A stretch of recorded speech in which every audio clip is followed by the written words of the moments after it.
Rahayu.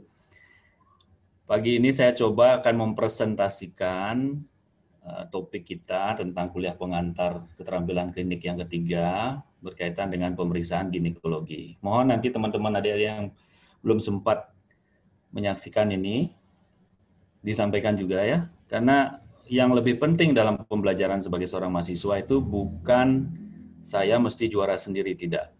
Lebih bagus kolaboratif. Jadi semua lulus ya lulus semua gitu ya. Jadi jangan ada sikap ego, apalagi hanya untuk memenangkan diri sendiri. Justru belajar berbagi di sini. Karena kapan lagi belajar? Karena ketika menjadi seorang dokter nanti, kita pasti akan berbagi dengan teman-teman. Tidak mungkin sendiri bisa mengerjakan semua. Kita manusia dan punya keterbatasan. Jadi mulai hari inilah belajar, kita sama-sama belajar, mudah-mudahan ada sesuatu yang bisa dibawa. Baik, ini sudah masuk ke 104 ya, 14 ya, 104. Enggak apa-apa. Kita mulai aja, mohon maaf. Kemarin mungkin pembelajarannya adik-adik ini tertunda gitu ya, atau telat ya. Ini salah satu kebiasaan sebagai dokter spesialis kandungan yang membuat orang telat ini kadang-kadang terbiasa jadinya ya, membuat sesuatu jadi telat ya. Ya, kalau dokter kandungan kan kalau sudah bisa berhasil membuat pasangan itu telat atau pasangan yang sudah tidak bisa mendapatkan kehamilan kemudian jadi hamil ya. Nah ini sudah jadi kebiasaan, tapi kadang-kadang anekdotnya, wah dokter kandungan itu biasanya telat gitu ya.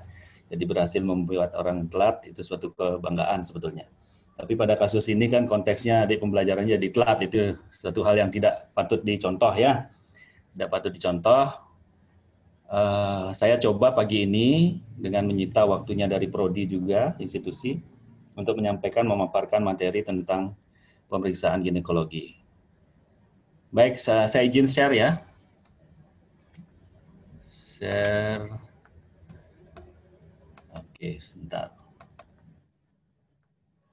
Mungkin adik-adik sudah pegang masing-masing slide-nya, mungkin sudah baca berkali-kali, bahkan sudah hafal di luar kepala ya slide-nya. Mudah-mudahan bisa diimplementasikan di pembelajaran keterampilan klinik ya, baik di offline maupun di online. Baik, saya akan mulai dengan pengantar keterampilan klinik. Nah, di sini kita akan belajar tentang dua topik sebetulnya. Yang pertama, pemeriksaan ginekologi. Pemeriksaan ginekologi ini secara implementasi di praktis atau di praktek itu memang bagiannya dari kandungan gitu ya. Tapi sadari ini bukan sebetulnya bagian dari kandungan, namun dalam standar kompetensi dokter Indonesia dimasukkan ke kompetensi kandungan. Padahal bukan, sebenarnya dia kompetensi bedah. Sadari itu kompetensinya dokter bedah sebetulnya kalau melihat spesialisasinya. Tapi tidak apa-apa, kita share karena saya juga melalui kapasitas sebagai dokter umum juga dulu ya. Jadi sempat belajar sedikit tentang sadari. Ini sebenarnya ranahnya dokter bedah ini. Baik, tidak apa-apa. Saya mulai. Di pemeriksaan ginekologi itu kita akan belajar yang pertama nanti kan belajar tentang inspeksi ya. Kalau inspeksi di bagian obstetri atau ginekologi dalam hal ini itu namanya inspekulo. Jadi gabungan inspeksi dan spekulum. Itu namanya inspekulo. Kemudian kita akan belajar juga tentang pemeriksaan bimanual. Serta terakhir yang kadang-kadang kita lakukan adalah pemeriksaan rektovaginal. Ya, ini jangan dilupakan ya, walaupun ranahnya kita masih online saat ini, tapi awik-awik dari atau peraturan dari offline tetap di bawah ya, di bawah kapanpun, tidak hanya untuk pembelajaran ini, tapi bisa di bawah seterusnya gitu, karena memang sikap disiplin ya. Kalau zaman dulu eranya, zaman saya itu mahasiswa yang nunggu. Permisi dokter. Ya siap. Maaf memotong dokter. Tidak apa-apa. PPT-nya ini tidak kelihatan dokter. Kecil atau gimana? PowerPoint-nya tidak kelihatan. Oh, tidak kelihatan? Ya. Oh ya? Oh, bentar. Belum ya?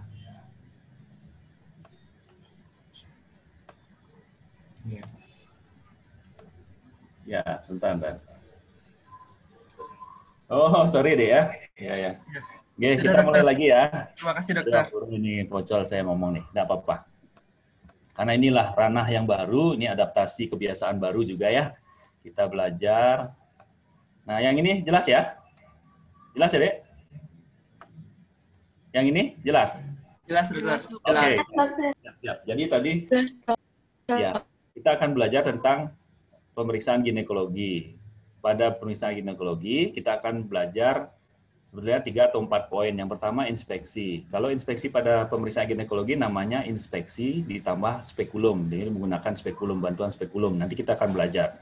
Kemudian pemeriksaan bimanual. Pemeriksaan bimanual. Serta yang terakhir, kadang-kadang kita lakukan juga pemeriksaan retrovaginal pada kasus-kasus tertentu. Tapi ini harus dipahami semua, bahwa itulah pemeriksaan ginekologi yang kita gunakan. Ya.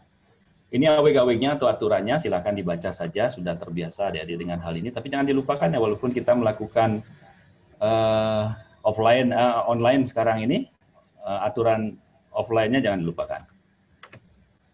Baik, apapun yang pembelajaran yang kita lakukan, ya, kita tidak terlepas dari sebuah tujuan, ya. Tidak hanya sebuah pembelajaran, tapi sikap apapun yang akan kita ambil ke depan itu dasarnya pasti ada suatu tujuan. Dalam hal ini pemeriksaan ginekologi juga mempunyai tujuan. Tujuan yang terutama adik harus pegang apapun pelatihannya ya. Nah, itu adalah kalau keterampilan klinik itu adalah sikap mahasiswa untuk mampu melakukan. Kalau dalam hal ini pemeriksaan ginekologi tentu yang benar. Ya. Jadi melakukan, poin pentingnya adalah melakukan, bukan menghafal. Saya tidak menyebutkan menghafal ya, bukan tidak penting, tapi itu hanya sebuah dasar pengetahuan saja untuk bisa melakukan. Tapi bukan berarti adik hafal, berarti adik bisa. Tidak, adik melakukan, ya otomatis hafal, itu ya. Tapi kalau adik tidak melakukan, kemudian tiba-tiba hafal-hafalan saja, nanti datang skill lab yang lain, hilang dia ya. Karena berbeda sekali ranah pemeriksaan skill lab atau keterampilan klinik, tidak bisa adik gunakan metode pembelajaran hafalan. Jadi dia harus melakukan apapun topiknya. Kalau kali ini kita belajar tentang pemeriksaan ginekologi, nanti lakukanlah walaupun kita saat ini memiliki keterbatasan. Keterbatasannya, kalau adik di skill lab offline, wah saya akan ajar sampai adik bisa. Tapi kalau di sini, nah karena adik kita semua ada keterbatasan, silakan kalau ada yang belum jelas konteksnya, dalam pemeriksaan ginekologi silahkan bertanya, bila perlu boleh lewat chat boleh ya, silakan ya. Agar adik-adik mampu nanti melakukan, ini target kita adik harus mampu melakukan. Kemudian yang lebih spesifik lagi, nah ini kaitannya nanti dengan ujian OSCE ya. Nah ini karena tahapan awal adik pertama kali akan melakukan ujian OSCE adalah di semester 3. Nah di situ adik harus pahami pertanyaannya ya. Dalam ujian OSCE itu tidak harus semua dilakukan, tergantung konteks pertanyaannya apa. Nanti kita belajar. Kalau misalkan konteks pertanyaannya lakukanlah anamnesis, ya lakukan anamnesis. Kalau tidak ada konteks pertanyaannya anamnesis, adik lakukan anamnesis, habis waktunya. Karena OSCE itu ada keterbatasan waktu. Jadi itulah juga perlu dipelajari di samping pengetahuannya atau keterampilannya.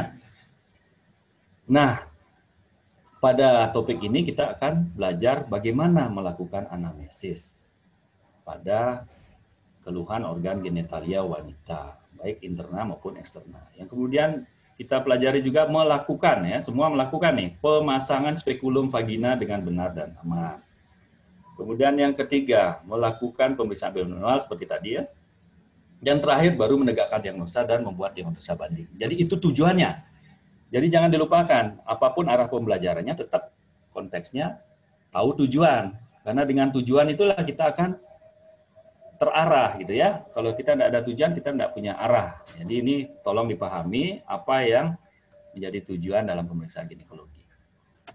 Baik, sebelum kita lanjut, kita sedikit ke definisi ya. Ini saya ngomong dari tadi tentang ginekologi ini, mohon maaf nih adik-adik semester 3 ini kan baru ya, konteksnya banyak istilah-istilah, mungkin ada yang bilang jaka sembuh mbak golok ya, kadang nyambung, kadang tidak gitu ya. Jadi mesti dipahami beberapa istilah-istilah ini, mulai belajar dan mulai mengingat beberapa istilah-istilah medis yang akan adik pakai seterusnya nanti, walaupun sudah selesai belajar sebagai mahasiswa kedokteran. bahkan sudah menjadi dokter pun kita harus mengenali beberapa istilah kedokteran. Jadi pemeriksaan ginekologi itu adalah suatu prosedur klinik ya, suatu prosedur klinik yang dilakukan secara, nah ini ada, jadi macam-macam berarti, tidak hanya satu nih, secara bimanual, nanti kita belajar. Kalau saya sebut bimanual, adik bingung nih, apa itu bimanual ya. Nanti kita lihat gambarnya aja udah langsung ngerti gitu ya. Untuk menentukan dan atau mengetahui kondisi organ genitalia wanita. Ya, kondisi organ genitalia wanita. Jadi pemeriksaan ginekologi apakah ada pada pria? Jawabannya jelas tidak ya. Pemeriksaan ginekologi itu pada wanita saja. Ini sebetulnya saya tidak elok menyebut kata wanita. Ini harus diedit sedikit ini. Bukan wanita ya, perempuan ya. Jadi organ genitalia perempuan. Karena dari dulu kita menggunakan istilah wanita-wanita, ini konteksnya negatif. Jadi gunakanlah kondisi organ genitalia perempuan. Ini karena sudah tertulis di sini ya, diganti aja nanti ya. Jadi pengertiannya biar lebih halus. Kemudian berkaitan dengan upaya pengenalan atau penentuan ada tidaknya kelainan pada organ tersebut atau bagian tersebut. Jadi di organ genitalia kita cari, kita kenali, dan kita tentukan ada tidaknya kelainan apa tidak, gitu maksudnya ya. Kemudian pemeriksaan ini merupakan rangkaian dari suatu prosedur pemeriksaan yang lengkap. Oh, itu. Jadi rangkaian. Jadi pemeriksaan ginekologi nggak bisa cuma dilihat inspeksi saja. Tanpa dilakukan bimanual, bila perlu melakukan rektovaginal. Jika kasusnya belum jelas, atau diagnosanya yang kita temukan dari hasil pemeriksaan fisik maupun anamnesis belum jelas. Jadi ditunjanglah dengan pemeriksaan fisik lainnya. Kemudian terfokus juga pada tampilan genitalia eksterna. Jadi kita belajar genitalia eksterna, kemudian genitalia interna. Oke, genitalia interna dari rahim, dari mulut rahim, vagina, semua ya. Tuba, ovarium. Jadi jangan dilupakan yang pembelajaran anatomi semester 1 itu. Ya. Diingat-ingat lagi itu mana namanya vagina, namanya cervix, mana namanya rahim, kemudian mana namanya tuba, ovarium ya. Tuba dengan beberapa bagiannya atau pasnya ya. Itu dikenali, diingat-ingat lagi. Nah, itu yang kita akan lakukan pemeriksaan pada pemeriksaan ginekologi ini. Sampai kita menemukan atau mengenali atau bisa menentukan adanya kelainan dari organ tersebut. Nah, ini tujuannya jelas. Kalau kita sudah pernah belajar normalnya, tahu pasti ada kelainannya ya. Jadi pertama adik cari tahu atau mengetahui anatomi dulu ya, organ genitalia perempuan. Anatominya, bayangkan dulu anatominya apa saja yang berkaitan dengan organ reproduksi. Nah, itu cari gambarnya nanti. Kalau di slide ini nggak jelas, cari di internet sudah banyak. Ini anatomi alat genitalia perempuan, kemudian fungsinya atau fisiologinya alat genitalia perempuan ya. Nah, setelah itu baru mencari patologinya atau kelainan-kelainannya ya. Jadi harus tahu bentuknya dulu yang normal itu seperti apa, kemudian fungsinya yang normal itu seperti apa, baru tahu patologisnya. Baik, lanjut lagi. Indikasinya biasanya pemeriksaan ginekologi ini kita lakukan sebagai sebuah pemeriksaan rutin. Jadi ini pemeriksaan pada kasus obstetri dan ginekologi, paham ya? Obstetri itu berkaitan dengan kebidanan atau kehamilan. Bukan berarti tidak dilakukan pemeriksaan ginekologi. Ada. Kita melakukan pemeriksaan ginekologi pada obstetri. Bingung kan? Nah, nanti saya contohkan. Nah, pada kasus obstetri yang dilakukan pemeriksaan adalah memastikan apakah ini benar hamil atau tidak. Itu menggunakan istilah pemeriksaan ginekologi juga. Bukan pemeriksaan kebidanan atau pemeriksaan kehamilan. Salah ya, terutama pada kehamilan awal ya, trimester 1. Itu masih diistilahkan pemeriksaan ginekologi. Kenapa saya sebutkan seperti ini? Karena nanti di klinik atau di koas, adik akan menemukan istilah, kok dokter residennya atau kok dokter supervisornya nulis kok pemeriksaan ginekologi pada hamil. Bingung jadinya ya. Saya sebut aja sekarang. Karena pada kehamilan muda, nama istilahnya adalah pemeriksaan ginekologi. Tapi kalau dia sudah besar, pemeriksaan obstetri. Nah, itu adik pelajari nanti di modul juga terlihat bedanya ya. Tapi minimal adik di semester 3 ini ada gambaran dulu. Pemeriksaan rutin ya, sering kita lakukan untuk penggunaan dari ilmu ini. Itu makanya penting sekali nih. pap smear contohnya. IVA, Anda yang melakukan IVA atau inspeksi visual asam asetat, atau menggunakan pemeriksaan swab gitu ya, atau tadi itu kehamilan muda gitu ya. Nah ini menentukan penyebab, misal benar nggak dia hamil, benar nggak dia keguguran. Nah itu bukan pemeriksaan kebidanan, bukan pemeriksaan kehamilan, tapi pemeriksaan ginekologi. Benar nggak terjadi keganasan, benar nggak terjadi gangguan haid. Itu semua pemeriksaan ginekologi. Nah ini pemeriksaan yang sebetulnya pada kasus-kasus kebidanan atau ginekologi ginekologi itu pemahamannya penyakit kandungan ya. Biar adik-adik bahasa ringkasnya penyakit kandungan. Memang istilah ini sebetulnya di ranah praktis kita sudah latah menggunakan hal yang salah. Kenapa saya katakan demikian? Kalau dokter kandungan sering disebut sebagai dokter kandungan. Padahal bukan, dia sebenarnya dokter kebidanan atau dokter kehamilan kalau berkaitan dengan hamil-hamil gitu ya. Tapi sudah latah ini di ranah praktis mengatakan dokter kandungan itu, dokter kebidanan itu dokter kandungan. Padahal memang satu profesi gitu ya. Tapi dia konteks dari masalahnya adalah masalah kebidanan. Harusnya dipanggil dokter kebidanan. Ya, tapi sudah terjadi begitu ya biarkan saja. Yang penting adik memahami mana yang kebidanan, mana yang kandungan. Kalau kandungan pasti berkaitan dengan penyakit-penyakit ya. Penyakit-penyakit kandungan misalnya contohnya keganasan gitu ya. Itu misalnya kanker serviks gitu ya. Nah, itu berkaitan dengan penyakit-penyakit atau tumor, kista itu penyakit-penyakit. Tapi kalau kebidanan ya hamil normal ya. Hamil normal harusnya disebutkan pas kontrol kehamilan atau kontrol kebidanan, bukan kontrol kandungan gitu ya. Nah itu istilah aja, biar tidak bingung nanti. Kemudian menentukan penyebab sudah tadi, kemudian menilai kelainan. Nah ini yang penting jadi tujuan tadi kan. Jadi secara anatominya dia paham, secara fisiologinya dia paham, kemudian secara patologinya. Jadi kita mencari kelainan apa sih kita dapatkan dari hasil pemeriksaan itu. Dan jangan dilupakan, ini juga diindikasikan pada pemeriksaan awal pemasangan kontrasepsi, dalam hal ini misalnya IUD gitu ya.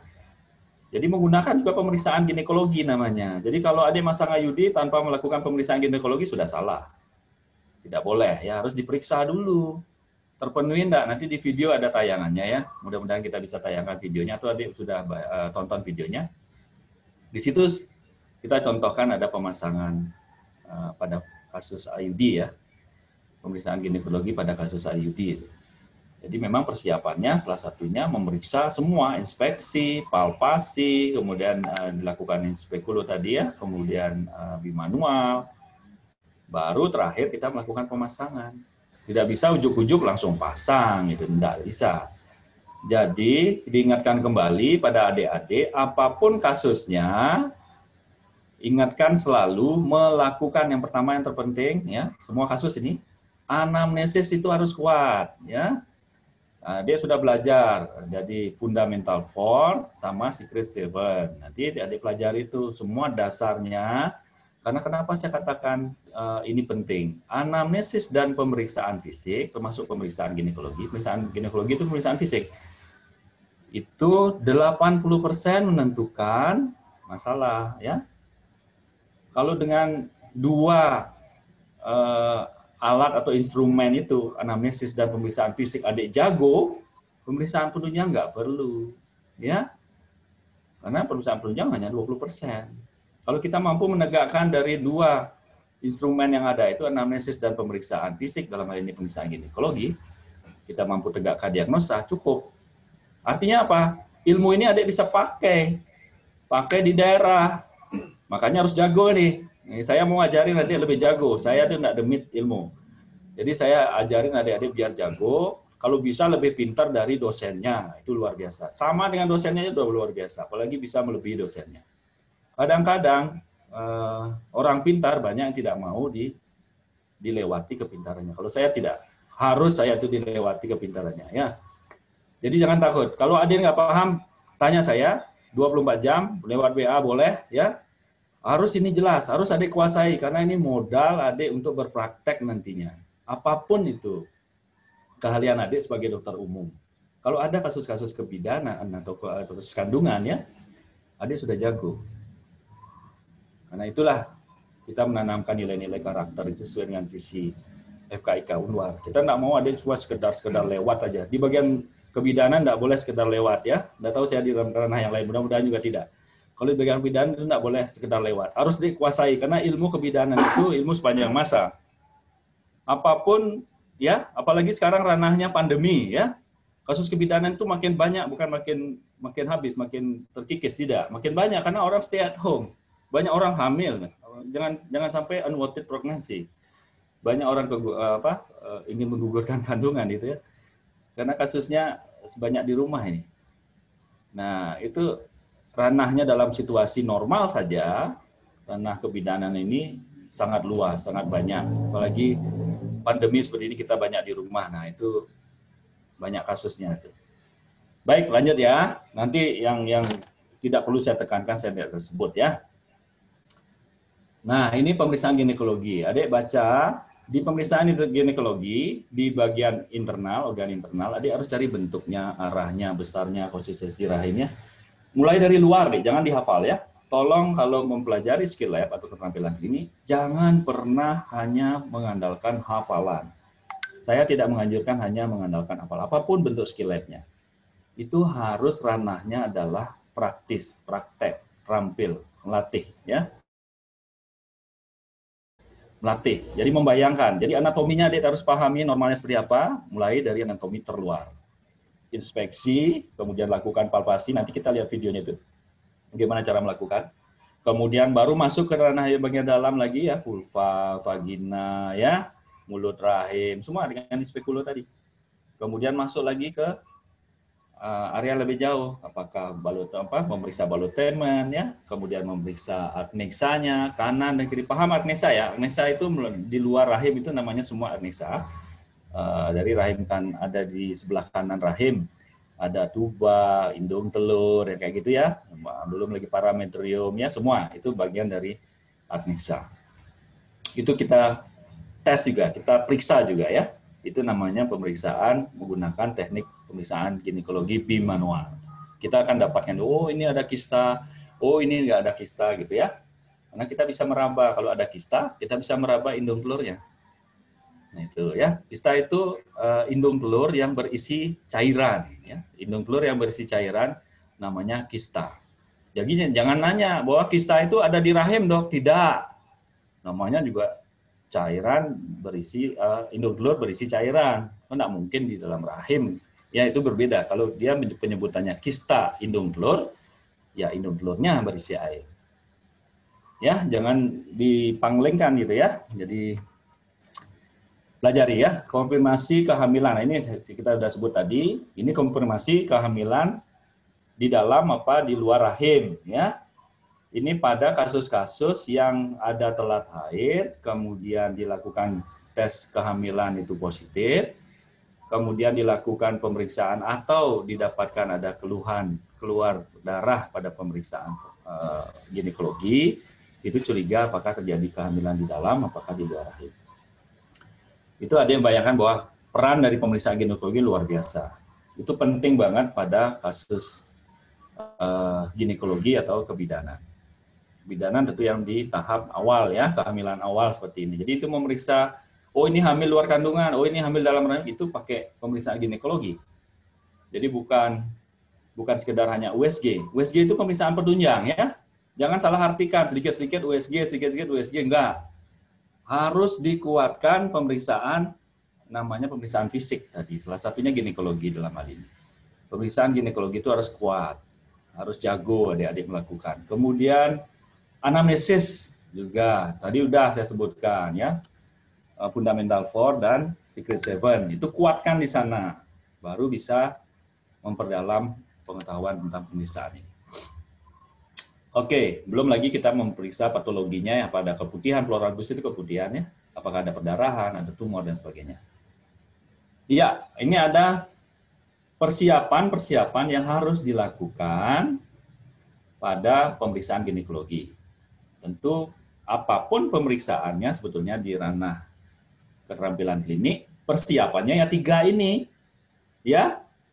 Saya ingatkan kembali persiapannya selalu 3 ini. Apa itu? Persiapan pemeriksanya, operatornya, persiapan pasiennya sendiri kalau dia menggunakan pasien, dan persiapan alat-alatnya. Ya, alat termasuk bahan maksudnya di sini ya. Itu disiapkan. Nah, pada pemeriksaan ginekologi tentu. Nah, bayangkan ini. Ini saya tidak menganjurkan menghafal ya. Bayangkan pemeriksaan persiapan pada operator atau pemeriksa. Oh, bayangkan saja adik melakukan pemeriksaan itu, saya perlu unskun. Kenapa? Saya mau intervensi ke pasien. Nah, itu bayangkan, jangan dihafal. Pasang sarung tangan, cuci tangan dulu, kemudian pasang sarung tangan, perlu hand cap. Ini kalau bisa selengkap ini ya. Kalau pada praktisnya atau pada prakteknya biasanya head cap lupa. Ini syukur tanda petik kalau kita memaknai pandemi ini, syukur ada pandemi itu dalam konteks yang positif. Harusnya setiap pemeriksaan itu kita menggunakan head cap, kita menggunakan Google kacamata, kita menggunakan masker. Tapi dulu-dulu tidak. Ya, saya anjurkan dalam kondisi seperti ini harus dilakukan. Hanskun kita harus pakai, head cap harus kita pakai ya. Head cap itu topi ya. Topi bedah itu, kemudian Google kacamata, kemudian masker itu wajib. Kemudian baju periksa, gaun ya. Itu harus ada. Kemudian jangan lupa apron atau celemek.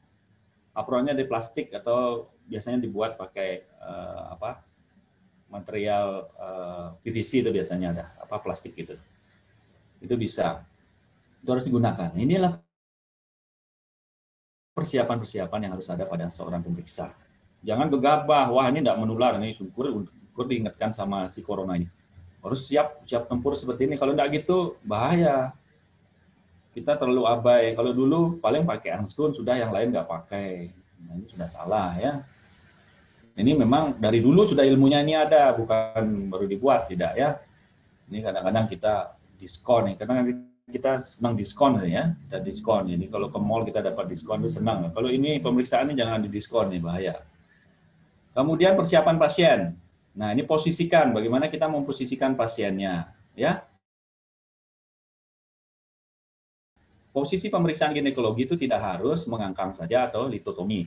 Dia bisa pemeriksaan miring ke samping atau dia tengkurap. Ya, dan jangan lupa kosongkan kandung kemih. Setiap pemeriksaan ginekologi kita harus mengosongkan kandung kemih. Jadi sarankan pasien sebelum kita periksa untuk mengosongkan kandung kemih. Silakan ibu berkemih ke kamar mandi gitu ya. Nanti jangan ibu menggunakan celananya, kembali ke meja ginekologi atau meja pemeriksaan sambil saya mempersiapkan alat. Gitu loh bahasanya nanti. Jadi komunikasi ini penting disampaikan ke pasien biar jelas instruksinya. Ketika kita menyarankan pasien sudah kita anamnesis bla bla bla, kemudian kita memerlukan pemeriksaan ginekologi, sarankan itu ibu sebelum kita ibu karena ibu saat ini membutuhkan melakukan pemeriksaan dalam ginekologi, silakan ibu mengosongkan kandung kemihnya. Kemudian nanti balik ke sini tidak menggunakan pakaian dalamnya, kemudian berbaring di tempat tidur. Jadi pas membaring di tempat tidur bantu ibunya, jangan ibu silakan baring di sana, jangan begitu. Kita bantu. Jadi silakan Bu berbaring di tempat tidur sambil kita bantu naikkan kakinya gitu ya. Nanti posisi litotomi silakan dilihat dalam gambar. Kemudian alat-alat yang kita perlu siapkan tentu ya meja ginekologi, meja pemeriksaan ya, kemudian lampu pemeriksaan dan alat dan bahan yang kita perlukan untuk pemeriksaan. Apakah spekulum, apakah betadin, apakah air DTT gitu ya, desinfektan tingkat tinggi, kemudian apakah ring tang gitu ya, tampon tang gitu ya. Semua kita siapkan dan dipersiapkan sesuai gambar saya nanti ke depan, dipersiapkan yang berurutan ya.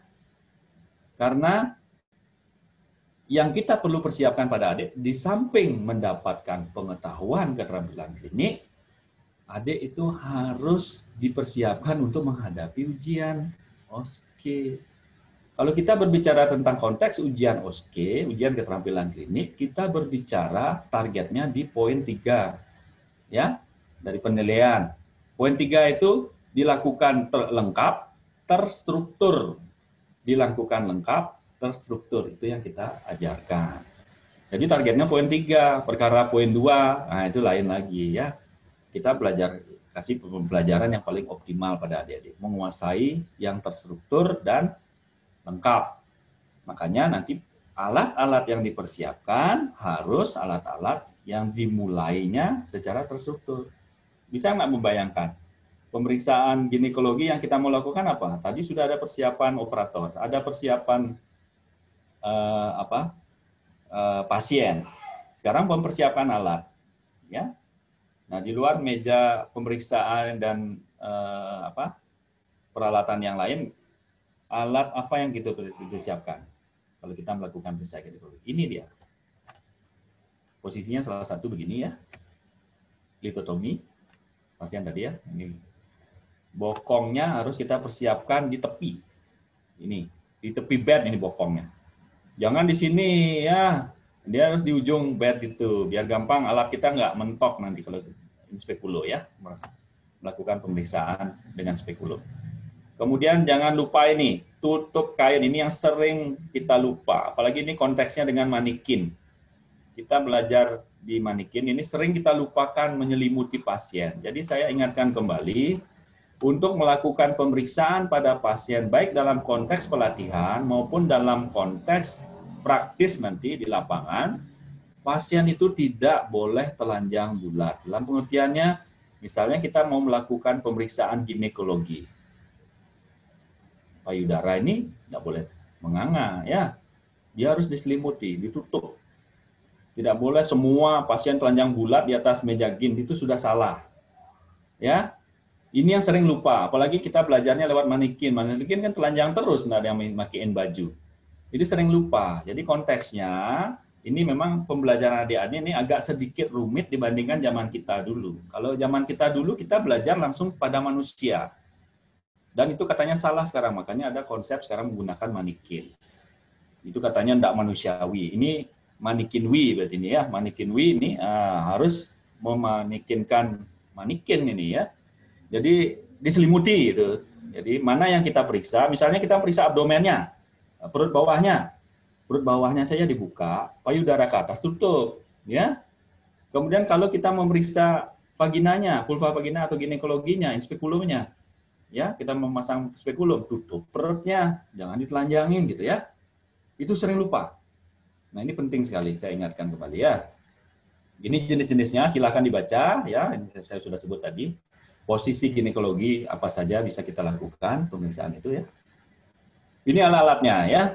Ini seperti konteksnya tadi ujian OSCE, kita harus mempersiapkan adik-adik biar lengkap dan terstruktur cara melakukan ini. Kalau sudah adik melakukan persiapan alat dengan lengkap dan terstruktur, otomatis tidak ada yang adik lupakan. Paham maksudnya? Misalnya, kalau adik sudah jajarin dari kiri, ya ini gambarnya mungkin lebih jelas ini, ya. Nih, jajarin dari kiri. Jadi dalam bak instrumen atau dalam meja instrumen, ketika persiapan alat, adik harus susun seperti ini. Karena ini sering kita tidak latihkan, ya. Khusus pada pembelajaran ginekologi, saya latihkan ini biar adik jago dan tidak ada yang terlupakan ini, ya. Harus kita latihkan. Pertama tentu kita sebelum melakukan sesuatu ya cuci tangan tadi kan. Sudah cuci tangan, ya. Kita persiapkan di meja instrumen itu, meja alat, pasti ada handskun. Udah cuci tangan, apakah mau 6 langkah, 7 langkah, mau 11 langkah, monggo aja. Ya, tapi paling tidak persiapan berikutnya juga siap. Nah, ini ada handskun. Setelah handskun apa? Bayangkan nih, tolong bayangkan. Setelah ada handskun, saya butuh apa? Oh, saya kan mau memeriksa spekulo nanti. Jadi saya harus nyiapin minimal air DTT untuk membersihkan vulva vaginanya. Atau kalau enggak, betadine. Oh, itu saya siapkan dua-dua. Siapa tahu nanti di dalam kita perlukan betadine. Nah, kemudian apa? Kasal. Ya. Kemudian spekulum, kita perlu ini. Kemudian klem oval, ini penyebutannya banyak. Ada menyebut ring tang, jangan bingung ya. Barangnya sama, nanti di ranah praktis itu kadang ranah teori ini banyak dilampaui juga. Ya, kalau ini di ranah praktis penyebutannya ring tang. Kalau ada Dek tolong ambil ring tang bingung ya. Ini klem oval itu namanya ring tang. Atau bisa penyebutannya klem ovarium. Ada klem yang bentuk oval karena ujung pemegangnya ini oval ya, bulat. Ya, nanti ada pelajari nih, cari di internet nih klem oval. Jadi akan bayangin. Bolak-balik dia ini bentuknya kayak apa. Silakan, ada bergigi, ada yang tidak bergigi. Ya, kita perlu penjepit kasar. Ya, ini namanya klaim oval. Kemudian selimut. Ya, selimut kita butuh tadi menyelimuti pasien itu ya. Kemudian ini penyebutannya jangan aneh juga. Dek, tolong ambil bengkoknya. Udah ada, kini bol baru ada. Ya sama. Ini kalau bahasa ranah praktisnya ini, kini bol ini bengkok. Nah, ini bahasa kita ini kadang-kadang ya kita menyesuaikan dengan penyebutan lokal lah. Penyebutan lokalnya ini bengkok ya. Bengkok. Jadi jangan aneh. Kalau di sini saya coba mencari bahasa yang memang bahasa medisnya. Ini kidney ball namanya. Biar adik terbiasa. Kidney ball. Kidney ball itu bengkok. Jadi kalau ada plate seperti ini, piring seperti ini, itu namanya bengkok. Kalau ada di ranah koas disuruh ngambil bengkok, jangan paling lagi. Itu bengkok ya. Kemudian ini ada baskom. Nah, ini gambarnya ember ya, baskom, klorin. Ini setiap pemeriksaan apapun berakhirnya di sini semua peralatan itu ya, termasuk unscrew kita. Jadi sebetulnya 2 disiapkan. 1 klorin, satunya air DTT.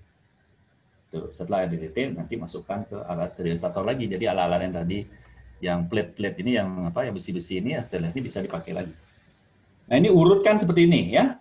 Ini susunlah alat dan bahan serta lakukanlah langkah-langkah berurutan dari kiri ke kanan. Kenapa saya tulis seperti ini? Karena mohon maaf ini, pengalaman saya menguji semester 3, jadi jaka sembung bawa golok ini ya. Jadi kalau ada instruksi yang di pintu, jadi kalau ujian OSCE itu ada instruksi di pintu dan instruksi di meja pemeriksaan, di meja dokternya itu, di meja adik akan duduk itu. Kalau dia lupa, jangan usah dihafal soalnya, dia lupa lihat aja soalnya di meja. Pahami sebelum adik konteksnya masuk ke ujian OSCE di dalam ruangan OSCE itu, ya, dalam ruangan ujian itu, pahami soalnya maunya apa ini. Kalau bisa tantangin soalnya gitu, tanya sama soalnya. Soalnya apa? Lakukanlah pemeriksaan ginekologi pada pasien tersebut gitu. Di situ tuntutannya hanya pemeriksaan ginekologi, tidak ada anamnesis. Ketika nanti adik masuk ke dalam ruangan itu adik anamnesis, udah lupa. Gini, habis waktunya. Karena panduannya tidak ada mengatakan anamnesis. Gitu. Bukan berarti konteksnya saya katakan anamnesis tidak penting, tergantung konteks soalnya. Makanya pahami, tanyakan, detailkan maksudnya sama soal itu. Ya. Di pintu ada pahami, saya disuruh ngapain nih? Oh, soal ini menyuruh saya melakukan pemeriksaan ginekologi. Oke, pemeriksaan ginekologi, persiapan alat, persiapan pemeriksa, persiapan pasien. Siap. Wah, gitu ya. Ketika masuk, tok, tok, tok, masuk. Selamat pagi, dok. Masuk, duduk, say hello. Kan itu biasanya pasti kalau udah pemeriksaan ginekologi, pasti pasiennya manekin. Jadi, salah satu yang adik di sana itu, pasien itu pasti nggak ada, orangnya nggak ada.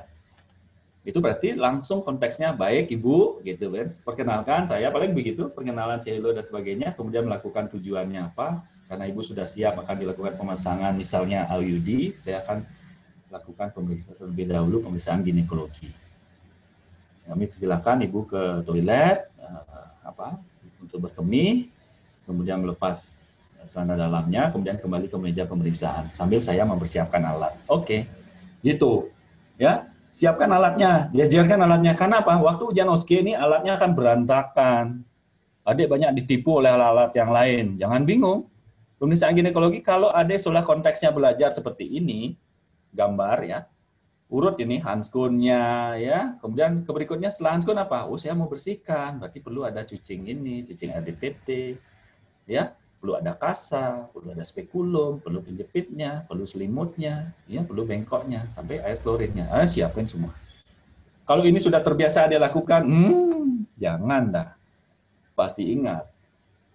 Kenapa saya katakan begitu? Karena adik menyimpannya, ini konteksnya adik menyimpan dalam bentuk gambar. Kalau begini adik cara belajarnya, makanya saya nggak setuju kalau keterampilan klinik itu hanya sebuah hafalan. Saya tidak setuju.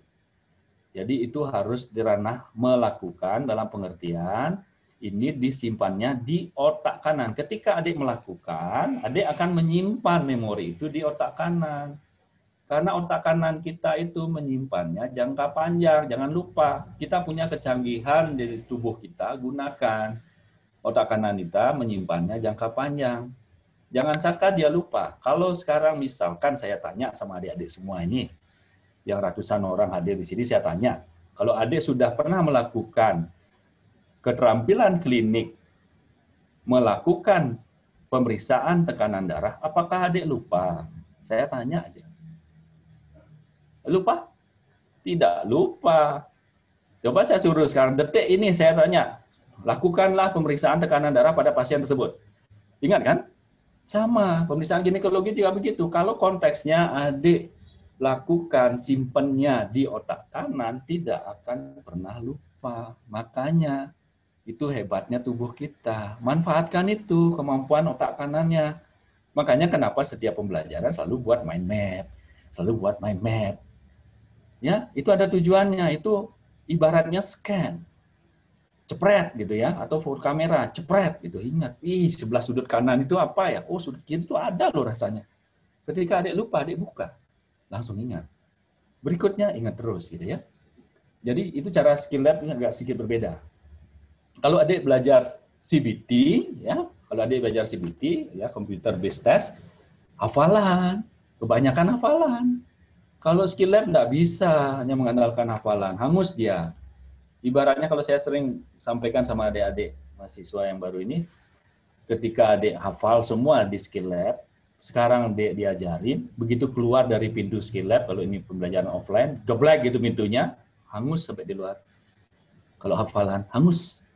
Tapi kalau adik melakukan, ibaratnya melakukan seperti adik melakukan pemeriksaan tekanan darah tadi, dengan melakukan geblek-geblek pintu, lompat jungkir balik, adik salto, tidak akan hilang ilmunya.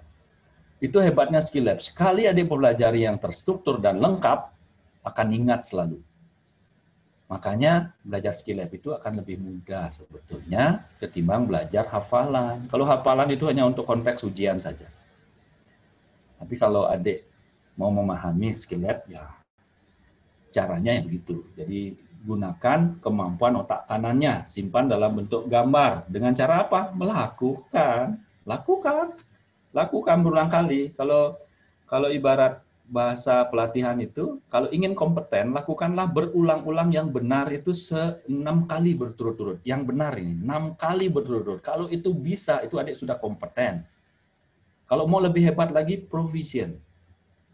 Sudah nggak ada contohnya di sana, sudah nggak ada pembimbingnya di sana, adik bisa melakukan sendiri. Itu proficient. Itu nanti adik dengan pelatihan setelah dokter umum misalnya, atau selama preklinik, kadang-kadang ada apa namanya pelatihan selama masa adik studi, selama mahasiswa itu ada. Pre-service namanya. Jadi pelatihan pre-service kita kadang-kadang ngajarin seperti itu. Jadi latih sampai 6 kali benar. Sudah benar, dia melakukan sendiri tanpa bimbingan, itu udah proficient ya. Itu udah luar biasa. Nanti dengan pelatihan yang lain juga akan lebih tajam lagi. Jadi ini sebenarnya bahasa simpelnya, bahasa sederhananya, belajar skill lab itu harus belajar di luar kepala ya. Tidak hafalan. Kalau sudah konteksnya masih hafalan, buku yang setebal nanti kalau adik tamat untuk ujian kompre, OSCE kompre di semester 8 kalau salah ya, itu yang lengkap. Kalau cara belajar adik seperti itu, hafalan, hangus itu ya satu buku. Kalau saya di offline mengajarkan skill lab itu, tidak pernah saya mengajarkan adik-adik untuk hafal bukunya. Saya selalu ajak adik melatih dulu. Apa yang adik lupa, baru buka bukunya. Jangan dibalik. Ilmunya adik sudah pelajarin. Waktu kompre nanti, ilmunya kan sudah lewat. Belajar tekanan darah, ukur tekanan darah, pasang infus, pasang kateter, sudah adik pelajarin semua, kok lagi baca? Sudah kompre, kok lagi baca bukunya? Caranya jangan, lakukan dulu. Lakukan, mana yang adik lupa, mana yang belum terstruktur, itu buka bukunya. Itu tidak akan pernah lupa dengan gaya belajar begitu. Nah, itu yang sering kita tidak pernah ajarkan sama adik, disuruh, ya ini, panduannya kayak gini. Gitu. Ya nggak ada, adik ingat ya. Kalau gaya belajarnya kayak gitu, nah coba nih. Kalau adik terjemahkan dalam ini, bayangkan berapa hari adik belajar. Kalau penuntun belajarnya adik hafalin, tidak adik lakukan, saya yakin. Keluar dek dari kuliah saya nih, nutup pintu kamarnya, udah langsung hangus nih. Tapi kalau adik melakukan, tidak akan hangus-hangus dia. Ya, silakan dibaca, baca detail dulu sekali boleh. Kira-kira sudah memahami, coba lakukan, urutkan dia, ya, dari persiapan alat, persiapan pasien, kemudian persiapan operator atau pemeriksa. Semua lakukan. Nah, lakukan ini yang penting, memori ke otak kanan. Dia akan menyimpan di otak kanan. Kalau adik tidak pernah melakukan, belum ditabrak nanti, tidak bulan depan, minggu depan mungkin ada skill yang lain lagi. Hangus ini. Itu karena saya nggak mau hangus yang saya kasih informasi ini, adik belajarnya tolong simpannya di otak kanan. Ya, saya tidak akan baca detail ini. Silakan adik baca karena saya yakin adik sudah baca ini. Saya ingin menyampaikan poin-poin pentingnya. Ini kalau kita pelatihan, ini keterampilan ginekologi itu, ini targetnya. Cuma penilaiannya kayak gini. Kalau ujian pun mirip-mirip begini, cuma dia poinnya ada 3 ya kalau ujian itu. Ini sudah dilakukan, nah, gitu ya. Misalnya nih, beri instruksi pasien berbaring dalam posisi sudah nggak dia lakukan? Ibu persilakan berbaring di tempat tidur sambil saya bantu untuk berbaring. Sudah nggak dia lakukan? Kalau dia nggak lakukan, 0. Kan gampang, kita jadi penguji itu gampang. 0 apa 3? Nilainya cuma itu, 0 apa 3, itu dulu. Kalau adik sama sekali nggak lakukan, begitu masuk ke pintu, diam, bengong, 0. Tapi melakukan dikit, 1. Bisa nggak dia 2? Dia melakukan, tapi dia lakukan sebenarnya lengkap, tapi dia tidak terstruktur. 2 nilainya. Tapi kalau dia melakukan lengkap, ya lembar tilik ini, atau lembar panduan itu, dia lakukan semua. Dia poinnya 3 ini. Itu, jadi gampang uji itu. Penguji itu mesti melihat ini 0, ini 3. Kalau dia melakukan, naik ke 1. Kalau dia melakukan lagi, lengkap dia lakukan 2. Begitu dia lakukan terstruktur, 3. Gampang nilainya. Ya. Ini di situ akan dinilai juga global performance-nya adik. Tampilan adik sebagai seorang dokter. Jadi ketika melakukan ujian OSCE, walaupun ini semester 3, bayangkan adik sudah menjadi dokter. Bayangkan adik sudah menjadi dokter. Karena performa itu dilihat, ini cocok nggak jadi dokter. Kalau adik lingus itu apalagi ya, wah susah. Performanya akan rendah. Tapi kalau adik mantap, nah itu ya, itu kelihatan di situ. Jadi global skill tidak ada berkaitan dengan nilai-nilai di atas, tapi dia tampilannya adik-adik.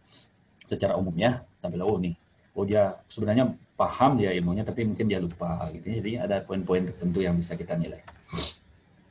Nah ini pengulangan saja. Silakan didalami. Saya sengaja buatkan detail begini. Ya, ini bisa adik pakai di ranah keterampilan klinik ini saja silakan. Mau adik pakai JAMS nanti ketika sudah menjadi koas misalkan silakan, atau sudah berpraktek.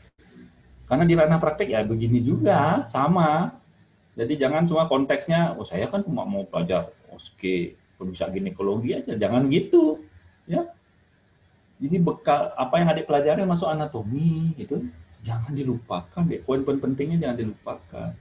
General study misalkan belajar tentang kode etik kedokteran, ya Hippocrates itu tidak pernah lupa, jangan pernah lupa.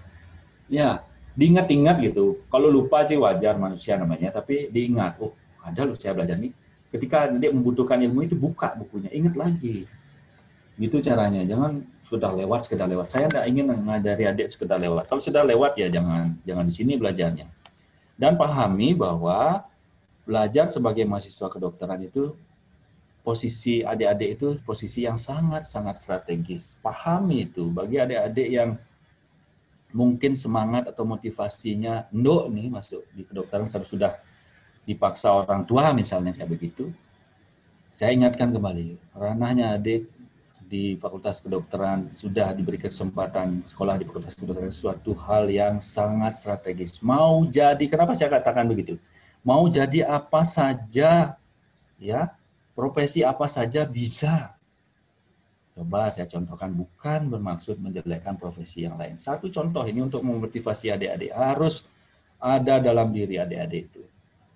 Contoh, kalau adik seumpama bosan, saya belajar begini karena dipaksa sama orang tua gitu ya misalnya. Jadi Fakultas Kedokteran dipaksa, sudah. Saya mau jam nanti jadi sarjana hukum nih. Saya jam menjadi notaris nih. Bisa. Siapa bilang tidak bisa? Tapi kalau adik balik misalkan, mohon maaf, sarjana yang lain, adik tiba-tiba jam, oh saya mau fakultas kedokteran, siapa yang ngasih? Gak bisa. Tapi kalau adik sudah di jalur begini, mau jadi apa? Kalau adik bosan, jangan berlama-lama di sini. Kalau adik bosan menjadi murid fakultas kedokteran, jangan berlama-lama, selesaikan cepat. Ya, selesaikan cepat. Gitu. Jadi jangan berlama-lama, waktu habis percuma. Tapi kalau adik semangat, saya ingin kembangkan, saya mau jadi ahli hukum kesehatan.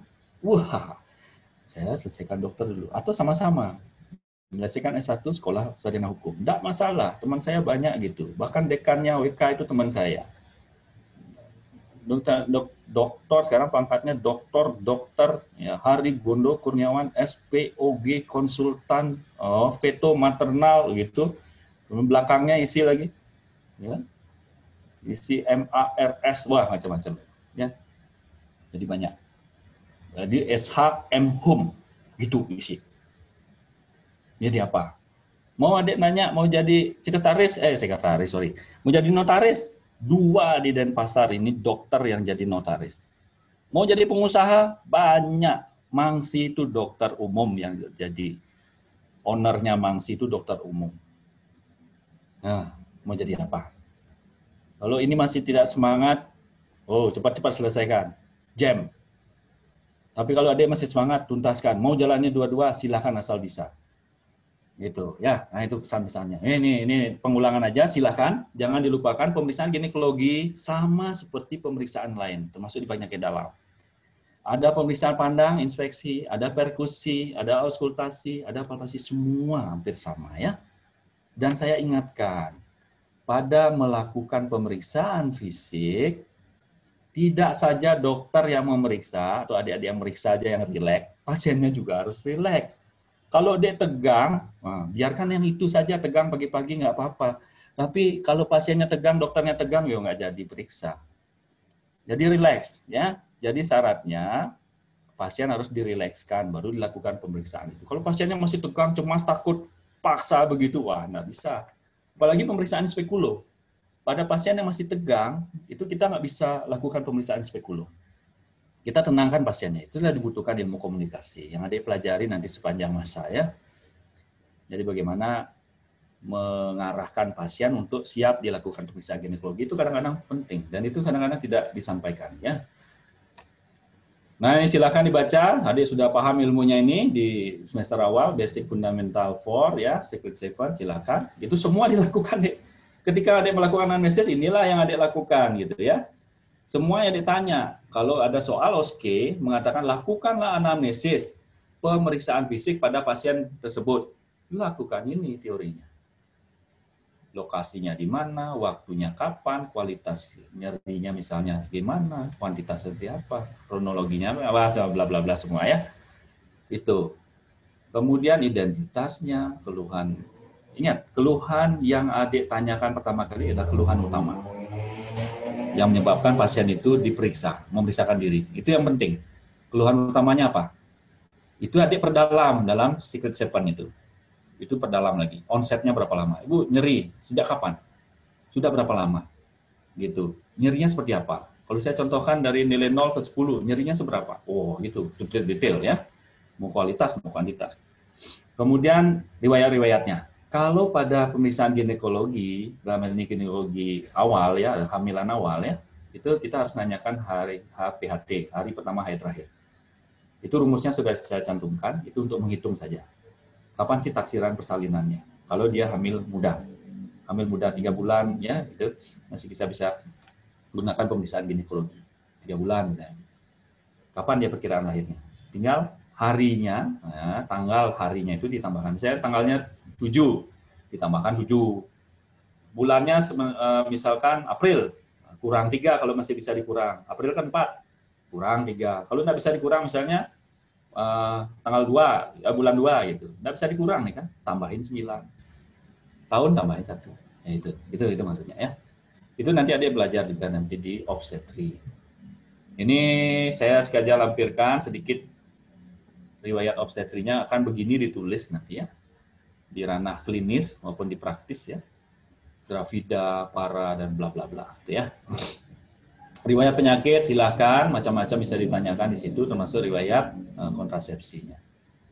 Kemudian pernikahan juga ini penting sebetulnya. Pada kasus yang suaminya lebih dari satu, nah ini kita perlu tanyakan. Kalau suaminya satu sih nggak masalah. Kalau suaminya lebih dari satu, kita harus detail nanyanya. Karena yang kita nilai pada kehamilan awal, atau kasus obstetri awal, atau ginekologi, pemeriksaan ginekologi awal, itu kita menilai status dari hamilnya, bukan status nikahnya. Kalau hamil dengan suami ini anak pertama itu lain.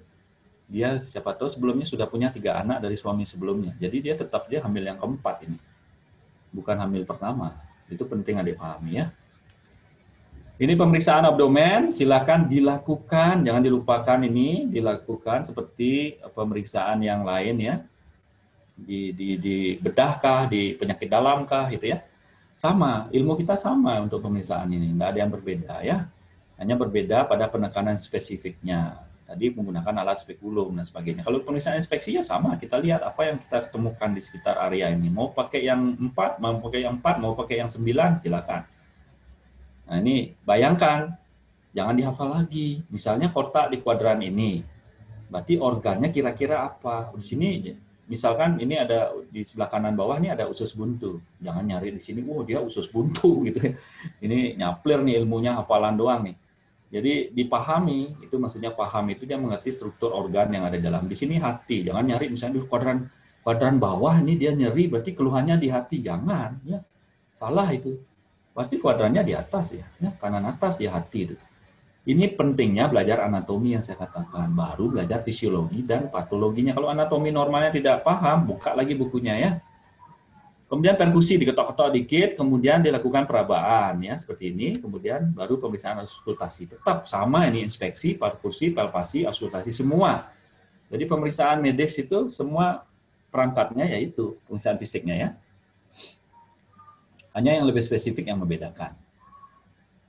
Nah ini seperti tadi, ulangan saja, silahkan dibaca mendetail ya. Kosongkan kardus kemih ya, persiapkan posisikan pasien menggunakan sarung tangan. Nah, ini sudah kombinasi ya, kombinasi antara ketiga persiapan tadi, persiapan operator, persiapan pasien, dan persiapan alatnya. Nah, pemeriksaan panggul yang eksternal ada inspeksi. Kita lihat dulu secara keseluruhan eksternalnya ya. Kemudian kita tandai mana yang bermasalah. Kiri, kanan, sebelah mana dia, lokasi regionya seperti gambar tadi. Kemudian kita palpasi di sana, di area yang bermasalah itu kalau dia tidak ada masalah, baru kita lanjutkan ke bagian yang lain. Kemudian di interna, kita akan siap-siap melakukan inspeksi dengan menggunakan spekulum, namanya inspekulum, inspeksi menggunakan spekulum vagina. Macam-macam spekulum adik pelajari ada di situ, sudah di slide-nya. Apakah SIM, apakah Grifts, ya. Yang sering kita pakai untuk periksa gin itu Grifts ya, Grifts yang cocor bebek. Dapat bersamaan dengan pemeriksaan. Nah, kalau ada yang melakukan pemeriksaan spekulo, ini sebenarnya bisa sekalian kita lakukan kalau dia ingin di pap smear ataukah dia ingin di swab vagina, itu bisa. Ini tergantung indikasi medisnya. Ini kombinasi pengetahuan. Tidak hanya pemeriksaan gin toh gitu. Baru nanti ibu pap smear lagi naik suruh pasiennya enggak. Serta merta pun bisa ya. Itu di ranah praktisnya begitu. Tapi secara pemeriksaan ginekologi di keterampilan klinik, ada harus memahami ada spekulo, ada pemeriksaan bimanual, ada rektovaginal di kasus tertentu. Ya, ini pemeriksaan genitalia eksternal. Silakan ingat-ingat lagi anatominya, ya anatominya. Ini periksa itu maksudnya diinspeksi, dilihat semua, ya, termasuk dari abdomen tadi, baru ke area genitalia eksternalnya. Di situ apa ya? Ini anatomi aja ini. Semuanya dilihat, ya. Kalau kita memeriksa itu semuanya dilihat, jangan cuma sekedar lewat aja, ya. Semua dilihat, mons pubisnya seperti apa. Nggak ada rambutnya, catat. Tapi jangan nggak ada rambutnya, jangan ngomong gitu ya. Jadi catat dalam diri ini nanti sampaikan. Apalagi dia misalkan tidak haid keluhannya.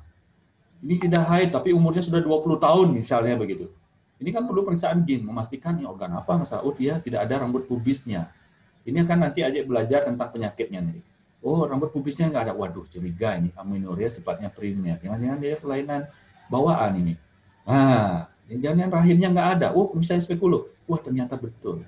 Tidak ada rahimnya. Pantas dia tidak haid sampai umur begini. Gitu. Jadi ke depan konteksnya kayak begitu ya. Tapi sekarang ini adik dasar mempelajari pemeriksaan genitalia. Dasar-dasarnya saja. Oh, semuanya harus dilihat. Oke, ya, semuanya harus dilihat. Ah, semuanya harus. Nanti baca aja ya. Eksternalnya apa dilihat, di labia major minornya apa dilihat ya. Kemudian di kelenjarnya apa dilihat, perineumnya apa, semua ya. Ini pemeriksaan tadi ulangan saja ini. Mau ke pemeriksaan genitalia interna, posisikan dengan baik dulu. Kalau pasien sudah rileks, baru lakukan pemeriksaan lanjutan. Tetap vulva perineumnya, palpasi. Nah, palpasi, di samping inspeksi tadi, palpasi juga dia. Kemudian baru inspekulo. Jadi urutannya begini, jangan bolak-balik jadi inspeksi, lagi ke bimanual, lagi ke inspekulo, jangan begitu. Urut, ya. Itu namanya terstruktur. Jadi targetnya adik belajar pemeriksaan itu terstruktur. Ini organnya silakan, dan ini adneksa namanya ini. Yang kanan kirinya rahim, ini rahim, ini kanan kirinya ini adneksa, bahasa medisnya. Adneksa itu terdiri dari ini, apakah tuba, falopi ya, apakah pimbrianya, apakah ovariumnya, termasuk parametriumnya, sekitar sini. Itu mesovariumnya, semua dipelajari situ. Itu namanya, semua rangkaian kanan kiri ini, itu namanya adneksa. Jangan cari adneksa di ulu hati, itu tidak ada. Di sini aja, sebelah kanan dan kiri dari organ rahim. Nah, kembali ke pemeriksaan spekulo, hanya sekedar memudahkan adik-adik memahami, karena yang kita belajar online ya, agak berbeda. Kalau ini pembekalannya adalah pembekalannya offline, ini tadi udah selesai nih. Ini saya harus ulangi begitu biar adik bisa memahami. Ini caranya ya. Nanti di video juga ada sedikit kita sampaikan ini, karena ini namanya kan sudah kita tahu organ sensitif. Jadi saat melakukan pemeriksaan pada organ sensitif, berarti ini sensitif sekali, dia hati-hati. Jangan baru adik belajar tentang pemeriksaan spekulo ini di manikin, di pasien kayak di manikin, enggak juga. Itu jeleknya, kalau saya bisa katakan jeleknya pembelajaran orientasi manikin, kemudian ke manusia itu ada juga jeleknya.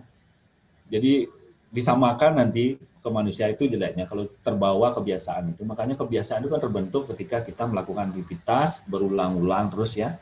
Jadi membudaya dia terus berulang-ulang sampai di ranah koas, begitu caranya dia. Jadi makanya harus diperhalus.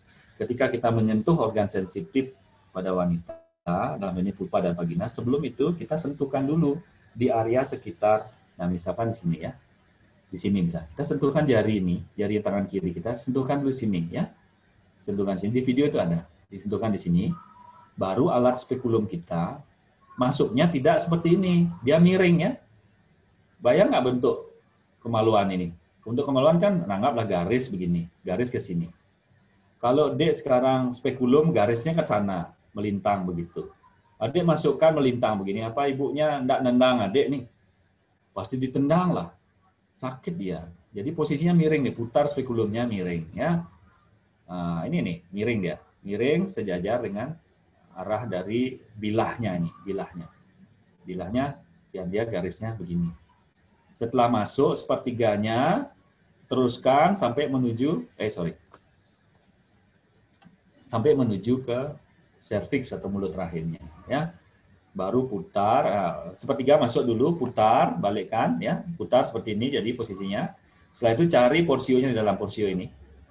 Kalau sudah ketemu ini, nah itu namanya sudah adik melakukan tahapan inspekulo. Setelah begitu, baru adik nilai ini apa adik temukan, apakah ini lecet mulut rahimnya, ini namanya orificium uteri internum, externum, sorry. Nah ini lecet biasanya kalau dia ada keputihan, ini kita bisa lihat. Dengan melihat begini aja, pemeriksaan fisik begini aja, kita tahu ini masalahnya di mana, kecurigaan masalahnya di mana. Misalnya sini ada keputihannya banyak, gitu. Sini erosi, gitu. Nanti ada belajar baik di klinik maupun di gambar-gambar selanjutnya ya, di pembelajaran preklinik ya. Nanti ada itu. Oke, setelah itu baru bukanya pelan-pelan, namanya organ sensitif, nggak bisa cabut gitu aja, nggak bisa, pelan ya. Kembalikan ke posisi miring seperti ini, miring, tarik keluar, sentuhkan tangannya di jarinya sini ya. Tarik keluar. Nah, sambil bicara sama pasiennya, Ibu, pemeriksaan ginekologinya, pemeriksaan dalamnya sudah selesai, saya lanjutkan dengan misalnya pemeriksaan bimanual ya. Ini jenis-jenis spekulumnya, silakan dibaca. Ini macam-macamnya, saya sekedar saya sampaikan ini biar adik enggak terpaku, oh spekulum satu aja, enggak, ada yang besar, ada yang kecil, tergantung konteks pemeriksaannya. Kalau anak-anak dia pasang begini, wah enggak bisa masuk dia. Kalau anak-anak yang kecil biasanya ya. Kalau yang sudah menikah yang besar ya. Sebesar-besarnya bisa ya untuk memudahkan lapang pandang kita sebetulnya. Ini yang SIM. Nah, SIM pada waktu kuret biasanya ini kita gunakan SIM ya. Bisa. Kemudian pada hamil ini sedikit tambahan seperti yang saya katakan tadi, pemeriksaan ginekologi konteksnya adalah penyakit kandungan. Padahal dia ada di kehamilan juga dipakai. Tapi jangan dilupakan kehamilan awal saja ya. Kehamilan awal saja. Ini dia urutannya. Ini tambahan saja ya. Jangan mengacaukan pemikiran adik nih, tambahan saja. Kemudian pemeriksaan khususnya, pemeriksaan dalam. Nah, ini bimanual tadi ya. Bimanual. Ini kita perlu vaginal touche namanya ya. Ini cara pemeriksaan bimanual, gambarnya seperti ini. Apa yang dicari ya ini pemeriksaan rahimnya ya. Tadi spekulum kan mentok sampai sini, vagina sampai mulut rahim, oke? Itu spekulum. Nah, mau cari tahu masalah ini gimana caranya? Bimanual, nggak mungkin spekulum masuk, nggak mungkin ya. Itu logikanya dipakai ini. Makanya saya mengajari adik-adik mahasiswa ini agar lebih liar. Tanda petik. Liar itu apa? Logik. L-nya itu logik. I-nya inovatif. Kalau sekarang pembelajaran nggak bisa offline, sekarang online. Kan cara mencari gambar yang begini. Buat ilustrasi apakah pakai botol dan sebagainya. Itu inovatif. Kemudian ya harus beralasan ya. Reasonable. Jadi alasan harus bijaya. Oke. Ya. Oke, nah itu kira-kira ya. Jadi ini silakan tadi saya kira udah diajari, udah pelajari ini ya. Silakan dibaca ya. Oke, vaginal touche, ini gambar-gambar saja, silakan diperdalam lagi. Ini dilihat ya. Ini masukkan jari, ini jari tangan kiri dan tangan kanan kalau yang penggunaan tangan kanan ya. Kemudian ini ingat posisi rahim secara pembelajaran anatomi macam-macam, ada yang anteversi, antefleksi, retrofleksi. Nah, itu ingat ini. Itu ada cari dengan pemeriksaan aneksa ya. Kemudian rektovaginal. Nah, ini jarang kita gunakan tapi kadang-kadang pada kasus tertentu kita perlukan. Nah, ini. Rekto itu anus. Jadi jari satu masuk di anus, satu di vaginal. Itu rektovaginal. Mirip seperti bimanual. Bimanual masuk di vaginal semua ya. Dari kanannya. Nah, ini waktunya sudah mepet sekali, tidak cukup ya. Ini sadari sedikit silakan ini informasi sadari ini pemeriksaan payudara sendiri ya, lakukan sendiri oleh pasiennya. Kalau konteksnya dilakukan petugas kesehatan namanya sadanis ya. Kemudian kalau menemukan kelainan perlu diperdalam bisa ultrasound atau mamografi. Ini contohnya penggunaan ilmu sadari untuk deteksi kanker payudara, Oke, silakan dibaca, mohon dibaca detail nanti ya, karena waktunya terbatasan waktu ini. Oke, ingat kembali anatomi. Jadi saya belajarin anatomi terus ya, apapun konteks pembelajaran ingat kembali ke normalnya. Yang normal itu seperti apa sehingga bisa dilakukan. Ini contoh sadari. Sadari ini yang pertama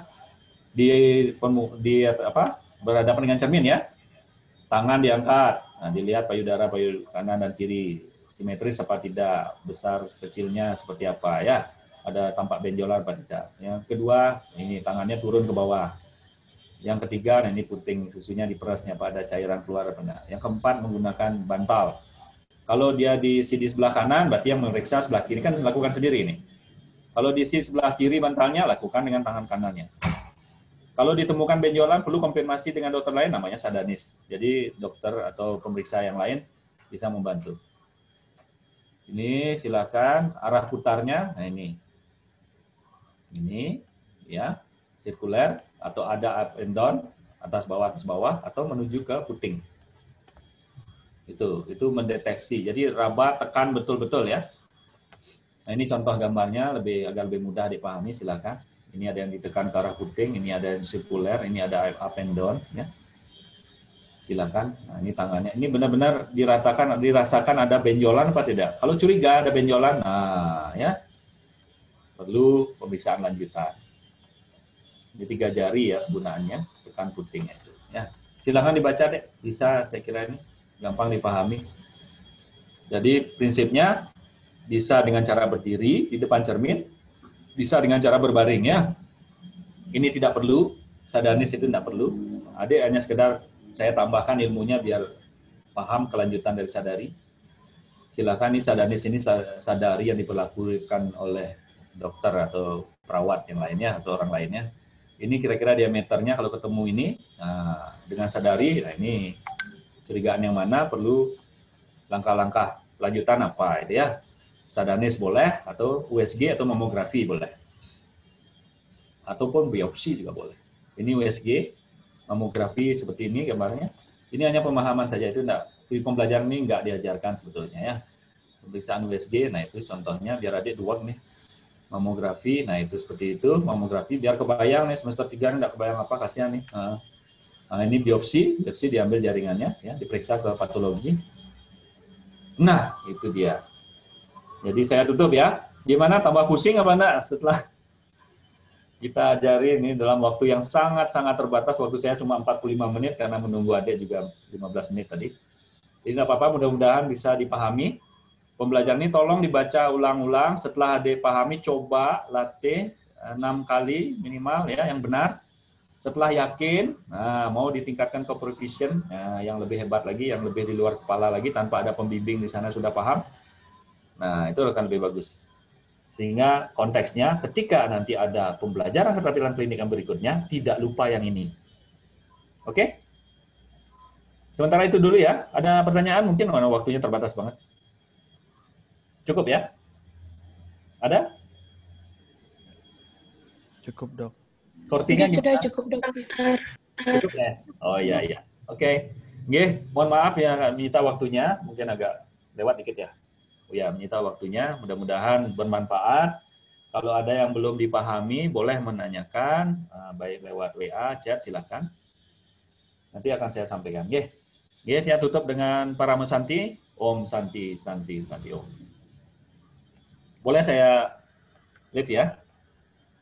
Terima kasih, dokter. Terima kasih, Dok. Terima kasih, dokter. Terima kasih, dokter.